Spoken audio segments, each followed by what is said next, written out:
Dale, Unai. Hola chicos, estamos aquí con Jone. Hi Jone. Thank you so much for being with us in Eurorelinchu. Thank you so much for having me. How are you feeling today? I'm feeling great today, actually. Yeah, my energy is back up. It's been a pretty long week. Had a lot of things to do. Had a couple of mini concerts at local schools actually, and yeah, of course, a lot of interviews. But yeah, today I'm feeling great. I'm back on track. Cool. I want to ask you about the feedback of the feedback with your song. How was the reception that you saw in the Norwegian fans and the European fans? Can you repeat that one more time, please? Yes, I want to ask you about the feedback that you received from your song. How was the reactions in Norway and all the Europe? All right, yeah. The feedback has been amazing. To be honest, it's it's been quite overwhelming. It's been a lot, almost all positive all the way. We also just hit top 50 songs in Norway today at the 45th place. Cool. It has streamed 113 times now. Getting a lot of messages from all around the world, both from Norway and from Europe. So the feedback itself has been amazing. David. So, I have a question. I hope I pronounce it well. Your song is called Echo in May. Yeah. So, it means in English, echo inside me. What is the backup of the song? What is the story? Which is the story behind the song? Well, it's not a personal story, but the meaning of the song is sort of like it's a heartbreak song. And the echo is sort of like representation of someone that you miss that you can't get out of your head. And you go about your day-to-day business, and then all of a sudden you hear that echo of the thing that you miss. And also with the high energy of the song, you get sort of like the emotion of how powerful that echo can be. And why the decision of making a song about heartbreaking and so into a electronic and dance song? Well, to be honest, I wasn't part of writing the song, but what I have, I've made up my own way of thinking about why the song was made. Number one is because people love high energetic electronical songs, and people love heartbreak songs. So why not combine those two? And we've also put in an element of like Nordic folk singing, which is the part from Silke in the middle with the female voice. She's of course the echo, representative echo. Silke is the girl who is also singing in your song, right? Yeah, correct. So we so the decision of combining those two is not something that I was a part of, but what I think it was is it's two genres that people love, so why not combine them, if you know what I mean. And is Silke going to be with you in the stage on Saturday or not? That's a surprise. Oh. Enough questions. Yeah, questions. Over to the next one. No, just kidding. I wanted to ask a video testing with Alessandra because with Alessandra Mara because we talked to her, and both of you have the same style in the base of the electronic that is really difficult to produce, and I know that really well. I have friends producers that make that styles, so. How they tell you, because you don't were in the process, how they tell you how was the process for this build for the build and instrumental of the song? How the process was? Yes. again, I wasn't part of making the song itself, so that's something that's quite difficult to answer. Mm-hmm. But I've been producing music as well for many, many years, and this is the sort of like music that I produced. Mm-hmm. Um, and yeah, it's a hard sort of genre to produce and make it good and make it hit with the energy. Mm-hmm. But the producer who actually made this song is super talented, and he's been working as a music producer for many years. He's had, I think, 3 entries in Norwegian MGP thus far. Mm-hmm. Um, and well, so yeah, to sum it up, I'm not able to answer that question Okay. because I wasn't part of making it. But it's a hard genre to get to work as one hopes it will. So, but yeah, And that's the for only. and make it work for a wider audience, a bit outside of the electronic family, I guess, no. One more time.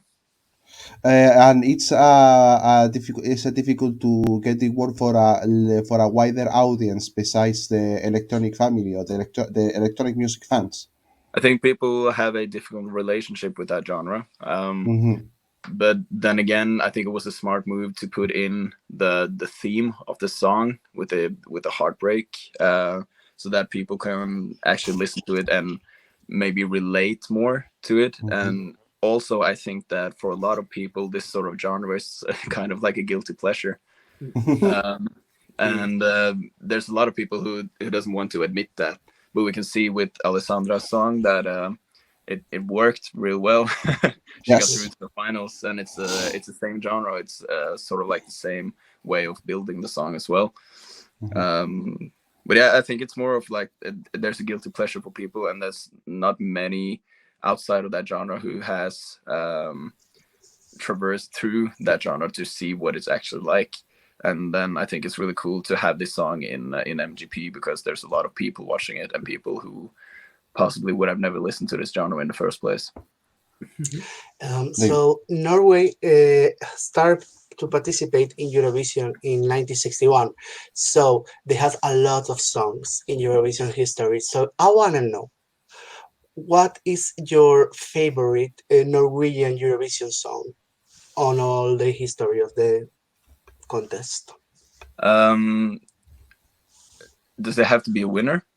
No, No, no, No, not all right. necessarily. no. just representative of Norway.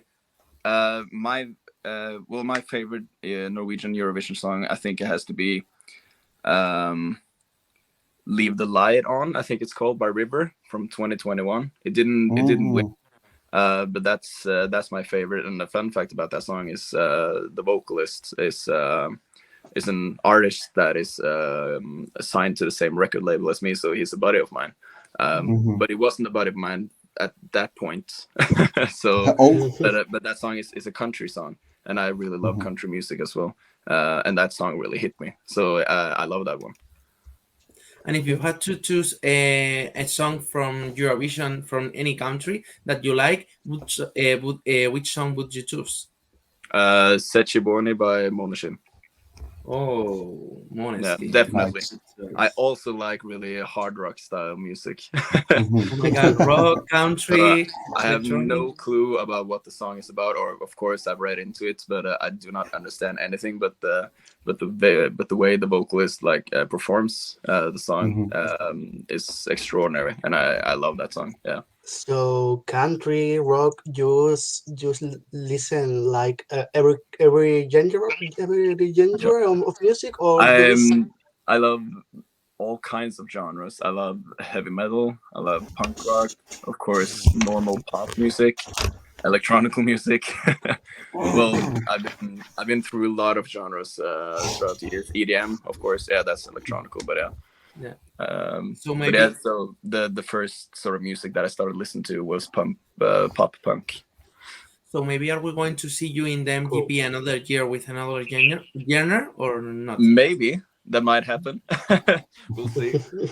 I first have to get through this one, and then we'll see what happens after.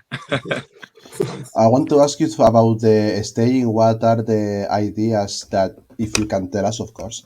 Uh, Yeah. sorry. Any ideas or details about the staging that you will go in Saturday? Can you repeat that one more time, please? Yes, okay, sorry. If I want to know about the details of the ideas for the staging Oh, for the Saturday. yeah. All right. I can give some hints, of course. I have four incredible dancers with me, with Mhm. an amazing choreography. So they're going to like do most of like the show, if you know what I mean. Mhm. And I'm wearing an awesome suit Oh, with a little bit of makeup. makeup as well. Yeah, I'm doing a bit of makeup. Yeah, I'm not gonna Who, reveal by yourself just or is someone doing the makeup? there's someone doing the makeup, of course. I'm not doing it Okay. myself. I have no clue how to put on makeup. Oof. But yeah, and within the song, the dancers have sort of like a special effect, or that's throughout the song actually. Mhm. So I think that stage show is going to be amazing. We're going to test it out on the actual stage tomorrow. Oh, Mhm. So Cool. I'm really looking forward to that. But yeah, that's what I'm going to reveal thus far. sounds fun. Sounds fun. David. So when So dale, dale. you talk about the staging. I know you are gonna test it tomorrow. Imagine that you go to Liverpool. Are you going to change it everything, or you are going to scale it up? Um, if I'm going to Liverpool, I think I want to scale it out instead and not change. That depends, of course, on how people react to the stage show. If people think it's sort of like it could have been better or it could have been bigger, we might change something. But I want to scale it out instead and make it the same show, just larger. So I want to ask you right now that if you have to choose one movie for be if your song has to be the soundtrack of one movie, what movie would it be? For example, Alexandra said to us said something like Game of Thrones, or Elsie told us that maybe James Bond. If you have to choose one movie or one series in order to be the soundtrack of that, what would it be? Lord of the Rings, for sure. Nice. Game of Oh, Thrones, Lord of the I'm a Rings. huge Totally. nerd. and which color would it be? Echo made. Red. Which color? Red. Red. Yes. Yeah. So A lot of I, red. Oh, Yeah. Oh, this is my I first love that. merchandise. I love I, that. Oh I my I god, love that hoodie. Yeah. Yeah. it's so So cool. throughout, that's something like sort of like an Easter egg. Whenever I've done interviews or something with the Norwegian MGP, um, Mhm. pictures for the cover art, everything has been black and red. So the same as this one. But That's Oh, cool. you'll see it on Saturday. wow. I want to ask you about one of the big changes of MGP, that is the allowance of the usage of audio tune in the live staging. Yeah. What are your thoughts about that? And if you in the stage will be using or have plans of use the audio tune? Well, my thoughts about it is that I'm probably going to use it, not because I have to or need to.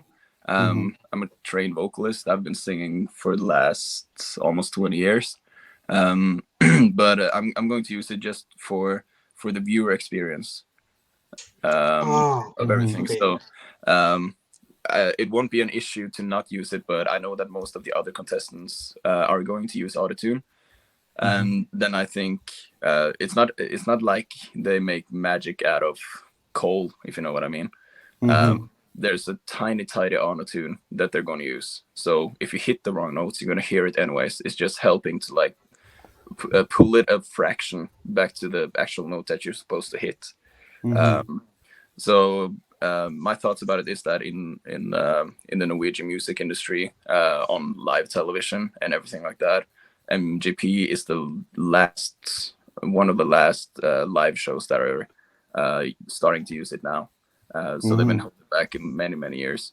And I think it's cool, but I also think it might be like a double-edged sword, because the winner who goes through to Liverpool and Eurovision um, can't use autotune. So Hmm. hopefully that winner actually knows how to sing without autotune. Let me ask you that detail. In other music shows in Norway, they is actually allowed to use autotune in live. Yeah.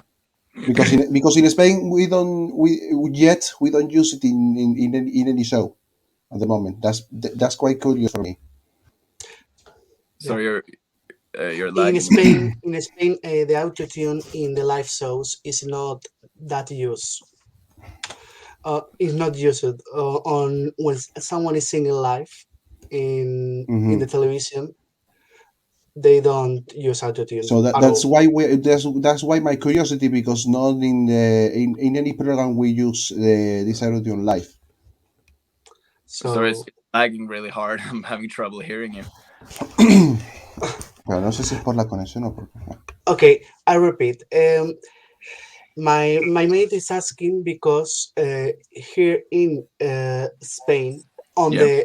on the music shows when you sing live there are some people that use playback, but when you sing live you don't use autotune at all.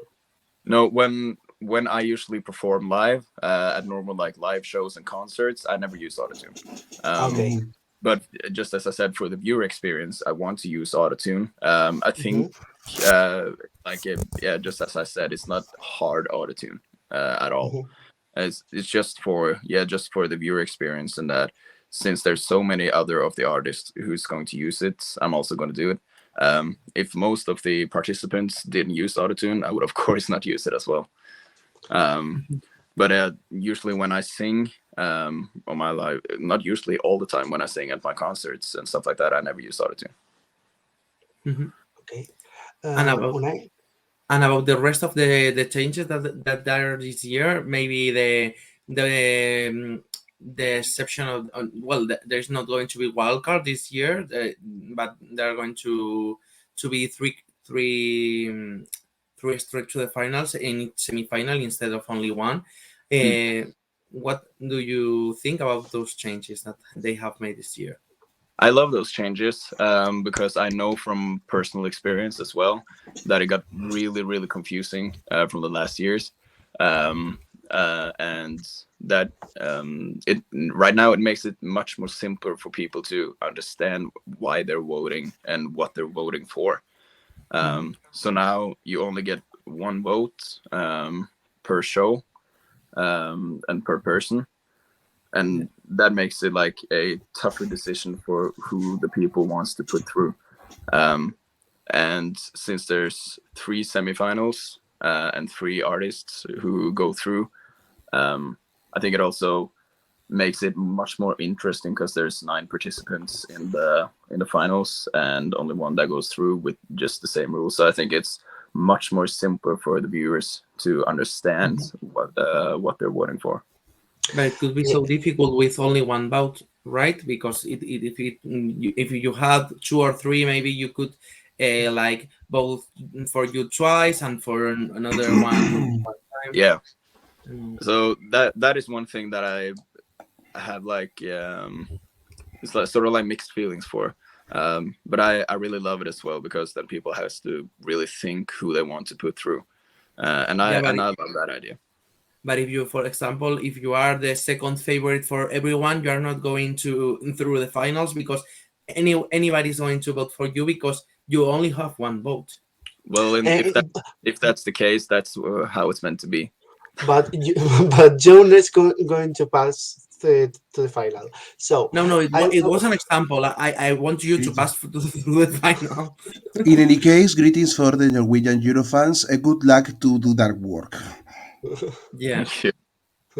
I have one question besides your song because I think you want to win and represent Norway on Liverpool.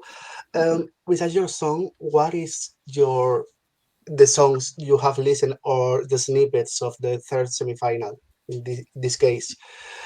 What is your favorite other song to From from your for your From all the opponents to entity. to Yeah, win for MGP? winning the the MGP. third semifinal. No, No, No, if for you all want the a song contests, for all from the all the MGP. MGP to win, Oh, also for winning, except of yours, what would it be? But in the first semi or in the third semifinal, we only have the snippets that Yeah. what David was trying to explain. So, what my favorite song of the other songs are? Yes. Yeah, in Yeah. order All right. to win the It's point. Queen of Kings by Alessandra. That's my favorite. I love that song, and it's high energy and really like powerful. I love that song.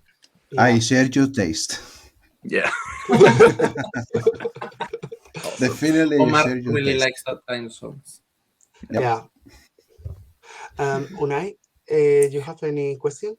Yeah, of course. I have so many questions. I can I can be here asking the whole evening if you want. No, I want I want to ask you why did you decided to that this year was the year for participating in the MGB, because you have said that the song composition was not yours, but after all you have to sing for that. So why did you decide that this year was the correct year in order to try to represent Norway in Eurovision? Well, around summertime this last year, I wanted to make demos to send into MGP Mhm. to try and participate in Eurovision, but I didn't have the time because I had to make my own singles for my own project. So I figured that I would postpone it to till 2023, trying to participate in 24. Um, but then a buddy of mine, actually one of the producers of Queens of Kings, Mhm. one of the producers there, he contacted me about a song that was maybe going to be a part of MGP, but they only needed a male vocalist with a powerful voice. So he asked me if I wanted to try and record the song, and I loved that song. It was something that was really appealing to me. So I tried it, recorded the vocals, and the same evening after I recorded it, the chief of the MGP in Norway, Stig Karlsen, he called me and was like, "Yeah, I think we'll do this." Oh um, my god, the same day. yeah, the same day. So that Oh was my that god, was that sounds awesome. crazy. It was really Cool. amazing. But yeah, so that totally depended on the song. I hadn't heard the song before before I said yes, trying to do it because of course, it was confidential. Um, but when I heard it, I was like, yes. So yeah, that's. I wanted to participate in the first place, but I figured out, all right, I don't have the time. But then this same song came along, and then everything just worked out. It was amazing. I wanna ask something because it produces me curiosity. How is Eurovision? How lives the people Eurovision in Norway? They gather to a house of the friends and they watch it together, or how do you live Eurovision in Norway? Well, that depends, of course. There's a lot of people who really like have a great passion for Eurovision. Yeah, My own personal family has never been like that, but I've had like gatherings. I think actually for 2021, we gathered a lot of people and then just sit down in the living room, drank a couple beers, and just watch the show. It was amazing. But there's a lot of people who has it like a holiday tradition each Mhm. year. So, but I don't think it's well, now I know that it is. It's much more bigger than I thought it was originally in Norway. Um, Mhm. uh, that, that's something that I figured out real quick. But yeah, personally, it has never been like a holiday tradition for me as it is for a lot of other people. Um, but so I can speak for all of Norway, but I know that there's a lot of people who like gather up each year with their friends and family and eat good food and drink beverages, whatever kind of they want, and then watch the show throughout the MGP season and the Eurovision, of course. Besides all that can happen in with your participation in MGP, what are your future plans? Maybe AP, maybe tour in Norway, tour in Europe, tour in Europe. What are your future plans? My future plans is I'm going to try doing what we call an after ski. It's Oh, like party concerts around like the ski parks in Norway. So oh, that's I saw videos. That's so dope. yeah, that's awesome. I I did a couple of concerts like that last year, and then I figured I just wanted to do a tour. So that's what I'm mhm, starting planning right now. And after that, I'm going to try and do a summer tour around Norway, of course, because all of my music is in Norwegian. Um, mhm. but if I go through to Eurovision, I probably think that it will also be a tour in Europe. Oh, that sounds fun. Maybe So Spain. maybe Yeah, Spain. of course. So in order to finish this interview, I want to ask you. You have said that this year, with the being in the MGP, you have discovered that Eurovision is much bigger than than what you thought. So Yeah. I want to ask you that if you really feel so much pressure, not from Norwegians, but from Eurofans from outside Norway. Yeah, I do. But I've only gotten like great feedback, and people want to see me in Liverpool. And someone like messaged me today that they're gonna cry if I don't come to Liverpool. So that's been amazing.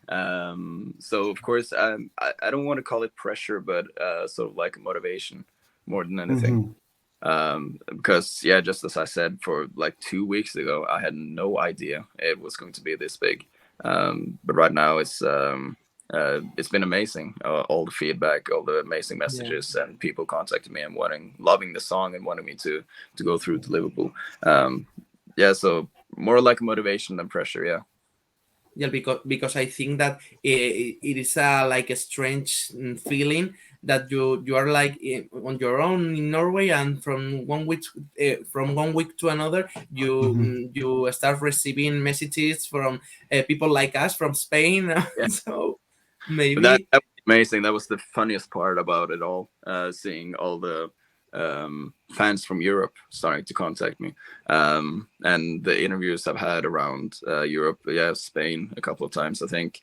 Germany, Greece, Greece. Cool. Greece, yeah, and I think Turkey as well. So it's been, yeah. It seems like I have a lot of fans abroad. So I love that. so. So, Before finishing, I want to ask you if you want to say something for the people that would see this interview after. If you want to say something for the fans, for the people that is going to be listening for your songs, and now is your time. Yeah. Just as I said, it's been amazing with all the comments that I've gotten and all the messages and everyone wishing me the greatest of luck and hoping to see me in Liverpool. And if you're the one sent me the message about you're going to cry if I not go through, I'm sorry in that case if I don't, but I really hope to. But it's been an amazing ride thus far, and I love to see how it goes throughout. Of course, how it goes on Saturday, and I hope everyone enjoys the show because I'm doing the best I can to entertain all of you. so thank you very much. And I'm going to switch to Spanish to close this interview. All Bueno, good. pues aquí pues hemos tenido aquí a Jone, concursante del Melodi Grand Prix 2023. Esperamos que hayáis disfrutado de esta entrevista. Seguimos en las redes sociales que las tenéis aquí abajo, Twitter e Instagram, @Eurorelinchu. Y pues nada, nos vemos en la próxima entrevista. Chao. Chao. Bye.